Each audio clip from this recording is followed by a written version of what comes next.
আষাঢ় শ্রাবণ মানে না তো মন, ঝড়ো ঝড়ো ঝড়ো ঝড়ো ঝরেছে, কি আমার মনে হয়েছে। বিরামহীন বর্ষা চলছে, যাকে ভারী থেকে অতি ভারী বর্ষণ বলা হয়।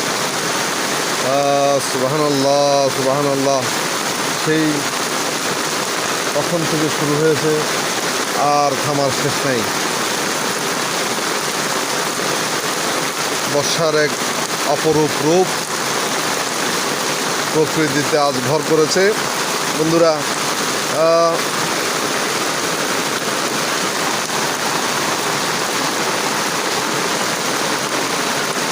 বর্ষার কি রূপ!